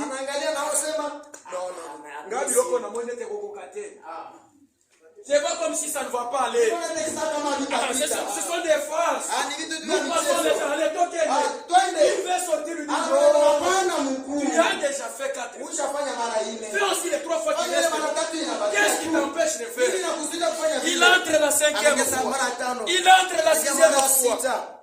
Il se tient debout. Il commence à penser. Je suis devenu maintenant je suis devenu à cause de cette maladie de la lèpre. Les gens sont commencés maintenant à me tourner de gauche à droite comme une marionnette. Moi que les gens respectent, que les gens sont en train de craindre. Soda, askari, si j'entre dans cette eau, si tu me vois lever la tête, et qu'il y a encore de la lèpre sur mon corps, commence déjà à courir avant que je tire sur toi. Maintenant, Naaman entre dans l'eau, il reste dans cette eau-là. Il commence à se regarder. Il regarde. Quand il lève seulement la tête, la peau de Naaman devient sûre. La peau de c'est pour nous dire quoi? La parole de Dieu doit être accomplie. Et sera à 100%. Alléluia. Et quand Naaman a vu ça, il a dit assurément en Israël il y a un Dieu. Je ne vais pas partir. Je vais rentrer voir le café. Naaman qui était parti. On ne va rentrer avec joie. Alléluia.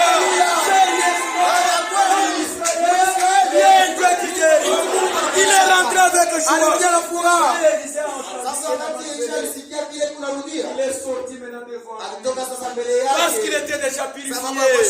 Et il a dit à Naaman, va en paix. Voilà. Le présent que je vous ai apporté. Prenez ces histoires. Il savoir aussi vous aider. Alléluia.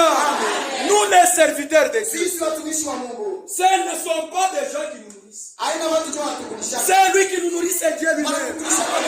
C'est Dieu qui nous fait dire. C'est pourquoi en prêchant la parole de Dieu, je ne peux épargner personne. Même si c'est moi-même. Quand le péché est en moi, l'épée de la parole sort. C'est l'épée qui a des tranchants. Il prend de la forme, il découpe. Quand il retourne chez vous, il trouve le même péché. Il coupe encore. Je ne peux pas épargner ma vie. Je compte. Parce que je ne veux pas plaire aux autres. Je veux plaire au Seigneur. Alléluia. Nous avons reçu gratuitement. Nous devons donner aussi gratuitement. Tout cela qui exige de l'argent, tout cela qui exige de la gloire, afin de pouvoir vous amener à avoir la bonne santé, à avoir la vie. Vous vous y souvenez, on achetait l'eau de Dassani. Descendons là pour être guéri. Fermier, donnez-nous des costumes pour que vous puissiez être guéri. Ce sont des serviteurs de Satan. Ce sont des antichrists. Nous, Christ nous a dit, vous avez reçu gratuitement, donnez aussi gratuitement. Pour celui qui fait le contraire de ça, il est appelé antichrist. Et il a comme Dieu son ventre. Alléluia. Quand Naaman est arrivé, Élisée lui a dit non, mon frère, moi je suis le serviteur du Dieu vivant. C'est lui qui l'a guéri, c'est Dieu. Donne gloire à Dieu. Et nous n'avons que Dieu. Que Dieu vous bénisse. Maintenant, lorsque Naaman est parti, il y a eu quelqu'un qui est à côté de Dieu. Anangaria. Mais oui, je comprends. Ça, c'est une occasion à ne pas rater. Les occasions comme ça ne viennent pas des fois. On te donne beaucoup de richesses. Ça ne se fera pas comme ça. Quelques temps après,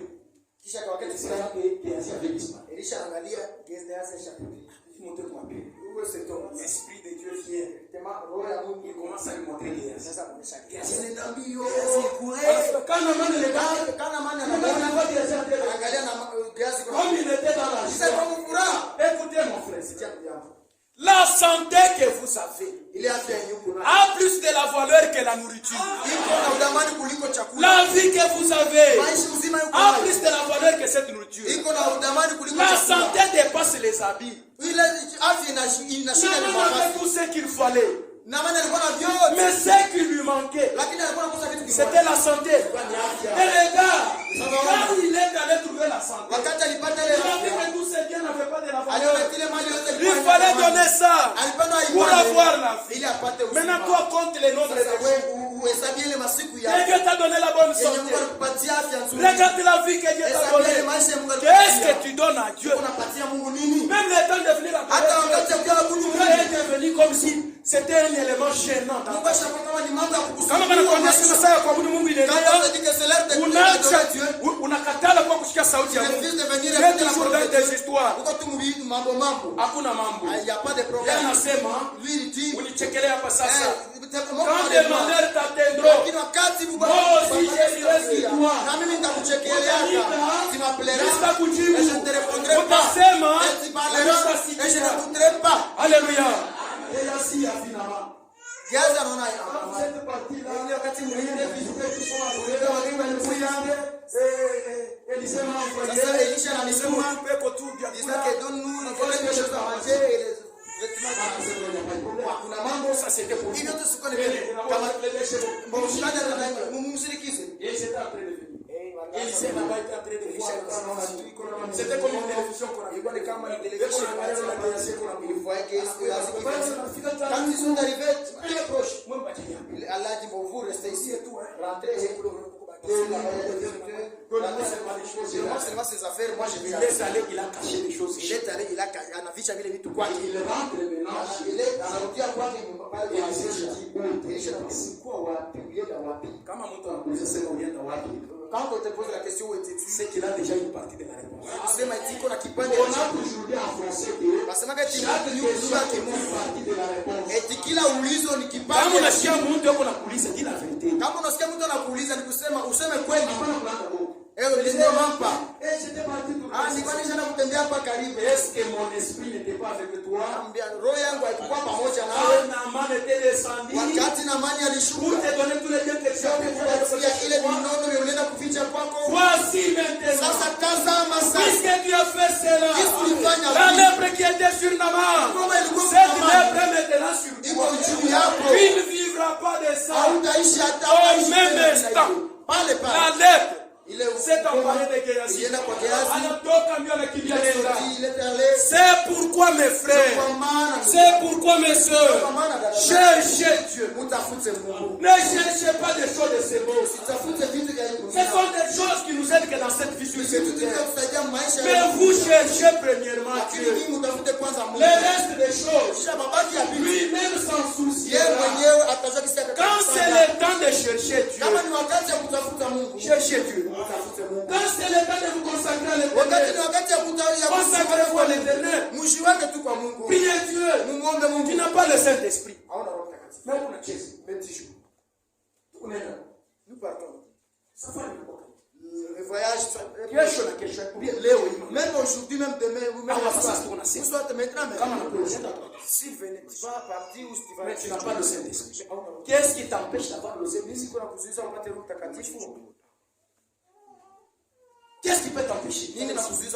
Si tu as le Saint-Esprit et que peut-être tu as un péché quelque part, qu'est-ce qui t'empêche d'aller arranger ça?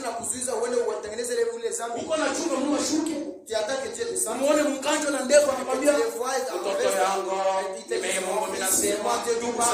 C'est alors que vous allez vous répartir. Dieu ne descendra pas comme ça. C'est lui qui vous parle maintenant. C'est lui le créateur des cieux et de la terre. Il ne fait pas votre mort. C'est pourquoi il vous amène afin que vous changiez pour pouvoir vivre. Un homme comme vous avait entendu ça. Quand il a entendu cette parole,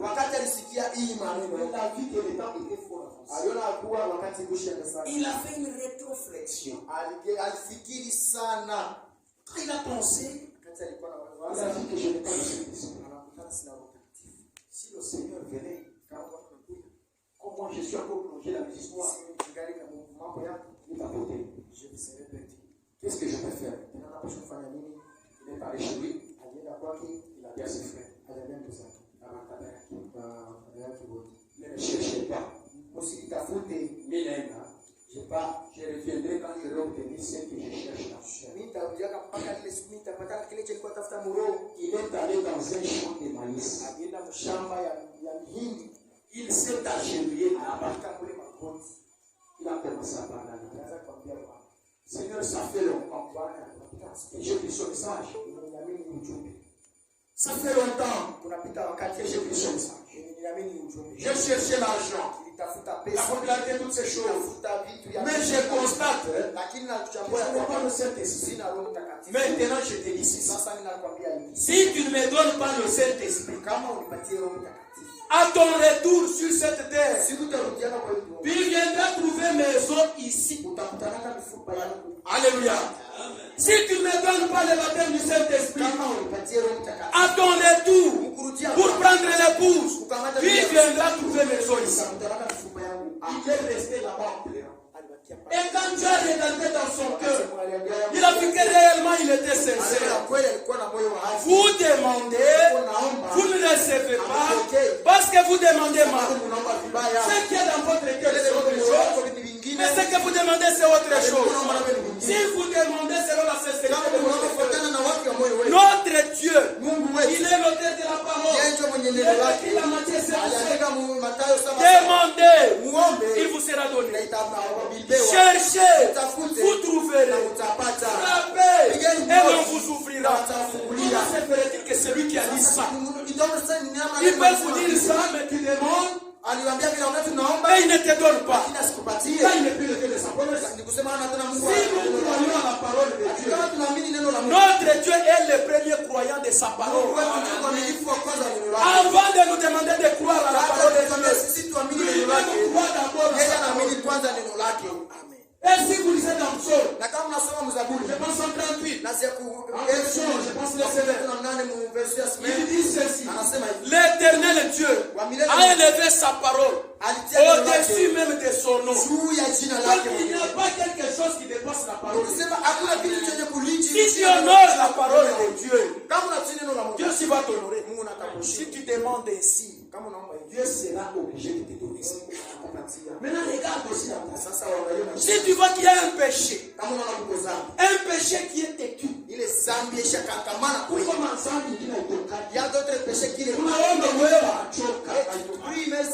peut-être c'est l'adultère. Peut-être c'est le mensonge.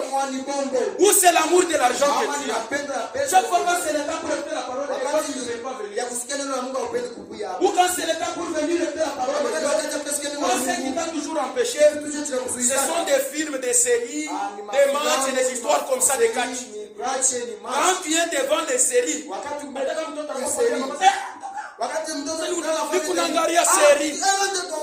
tu es dedans dans les séries.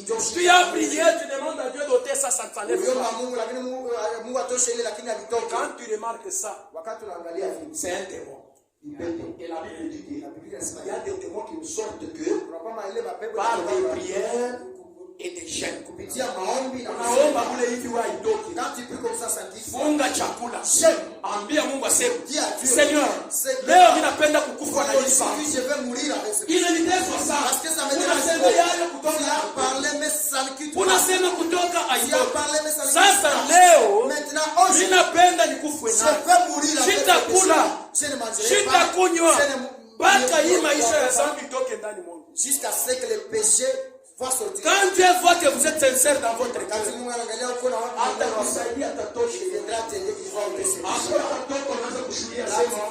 réellement le Seigneur m'a délivré. Quand Dieu n'a pas encore agi à part pour m'landia, pourquoi nafanya zambi? Et quand il a aussi agi, dites que Dieu a déjà agi. Accomplissez ainsi l'écriture qui dit: annoncez les hauts faits de l'Éternel. Car en les annonçant ainsi, mwingine ataishikia. Quand il dit Mungu alisaidia, c'est ce que le frère Dieu a fait. Mungu alifanyia. Comme Dieu l'a fait. C'est ce qu'il a fait. Il est féroce. Il a pas aussi. Seigneur, ninatoka mkushikia. Le témoignage de mon frère. Unafanya hivi. unafanya hivi, hauna mpaka Mungu wake, huku tena Mungu wangu. Sasa mtendee, Dieu va descendre, il va guérir, il va délivrer, il va sauver. Qu'est-ce qui a fait ça? Ce sont les faits de l'Éternel que toi tu avais annoncé. Dieu il a mouché imani et le temps est arrivé. Et pour aujourd'hui, que Dieu vous bénisse. Amen.